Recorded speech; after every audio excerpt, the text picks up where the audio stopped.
Oh my God, it's him again. Who? The international brand ambassador.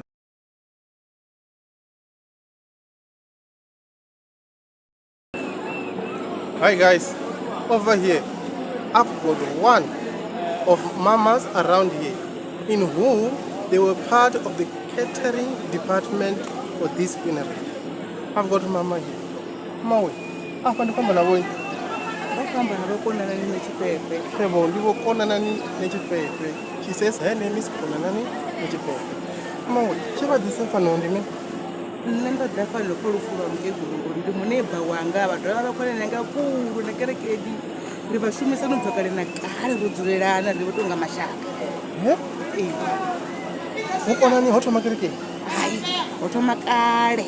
Risitu yake kereke na vake ya agapesiti. Rikoto waritopfuruchira stenzini zenezvi.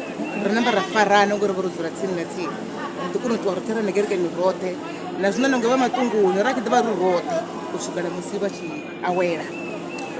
Kavadhiri kuzama zviviri zviraro zvevaguda nkaka mma zvine navo nevorali vangalingedzwa kuti vambari mulenje wavo kana footsteps.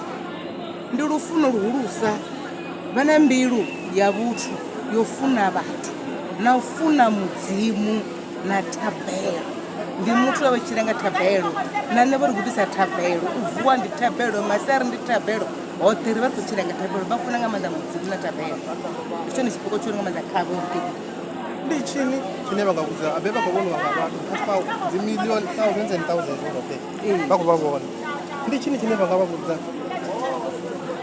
vathu we rikochira arive na rufuno runofana na vava unavera vari navo nekane asimma ndi mukomana ndi muhura ndi shakalanga rukumakuma vavo vari kutisa rufuno ruhulu nga manda rune avatalori muthu na muthihi muthu muṅwe na muṅwe ndi vori kutisa uri ndi wa ndeme ahuna muthu na muthihi ane asive na tshipiḓa tsha vhutshilo kha vhutshilo muthu muṅwe na muṅwe ndi wa ndeme ende u funa na khakhelana vuwani matshoni tshifarelana uri vhutshilo vhuye phanḓa na mudzimu a ri engedze mukegulu vha tshi dzula vha tshi ri funza zwenezwo tshifhinga tshoṱhe Ri khou livhuwa tshifhinga tshavho ro vha na ndo livhuwa ri khou rabela tenda uri murena u ḓo fhodza nga zwiṱuku zwithu tshine ra vha natsho namusi.